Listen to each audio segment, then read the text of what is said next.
Yuri Gagarin bukan sahaja manusia pertama yang berjaya ke angkasa, tetapi Yuri Gagarin juga adalah manusia pertama yang berjaya makan dekat angkasa. So, hampa nak tahu tak macam mana space food ni sebenarnya? So, space food ni sebenarnya mereka ada bervariasi lah dalam 250 jenis untuk mereka pilih. Antara jenis-jenis makanan, sebab mereka nak bawa ni, mereka kena bawa makanan yang boleh tahan lama lah, sebab mereka nak duduk dekat angkasa ni lama. So, jenis pertama adalah rehydratable. Maknanya makanan yang mereka bawa ni, airnya akan dikeluarkan sepenuhnya. Maknanya makanan yang mereka bawa tu kering sangat-sangat. Dekat pack makanan ni ada satu valve, foil valve, yang mana angkasawan boleh cucuk dekat satu mesin yang masukkan air dalam pack tu. So bila mereka dah masukkan air dalam pack tu, mereka kena tunggu dalam a few minutes sebelum makanan tu ready untuk dimakan. So mereka boleh pilih lah air tu panas ataupun suam. So contoh makanan dalam rehydratable ni adalah mac and cheese, shrimp cocktail, asparagus dan juga cereal.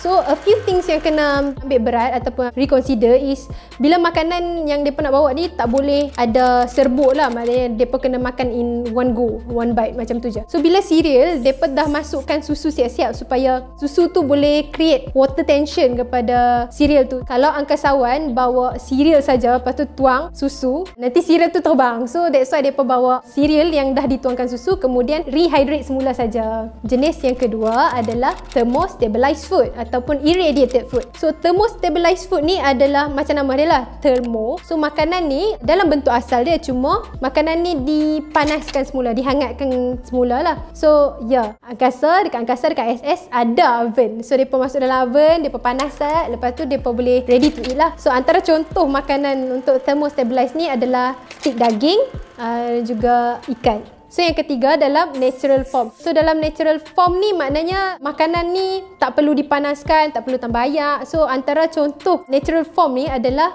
granola bar, kacang, biskut dan juga tortilla. Depa tak bawa roti sebab roti ni akan create breadcrumbs yang banyak lah, sebab depa kena elak untuk bawa benda makanan yang boleh create crumbs, sebab nanti crumbs tu terbang-terbang. Lepas tu nanti mungkin boleh masuk mata dan create habuk lah dekat ISS tu. So yang keempat adalah fresh food. So once in a while akan ada satu cargo ship daripada SpaceX hantar makanan dekat depa. So dalam depa duk hantar tu akan depa ada selitkan fresh food, which is buah-buahan lah yang terdiri daripada apple ataupun buah oren. So depa hantar dan astronaut kena makan dalam masa yang singkat. Maknanya depa kena habiskan makanan depa dalam masa 2 ataupun 3 hari selepas depa terima pack tu. Disebabkan makanan kat angkasa ni kita tak tahu, angkasawan ni ada setengah suka terlebih garam sikit, ada suka pedas sikit. So mereka dibenarkan untuk bawa perasa. Contohnya macam garam, pepper dan juga sos tobacco. Tapi garam dengan pepper ni mereka bawa dalam bentuk liquid. Dan yang terakhir adalah minuman. So sama macam rehydratable food, air ni dipack dalam satu pouch yang ada foil valve. Tapi foil valve hat ni mereka boleh cucuk straw dan terus minum macam tu je. Mereka tak perlu tambah air ke apa dia, sebab memang air yang mereka bawa ni ready to drink. Cumanya straw mereka a bit special lah, sebab mereka punya straw ni ada satu valve untuk kalau kata mereka tak habis nak minum,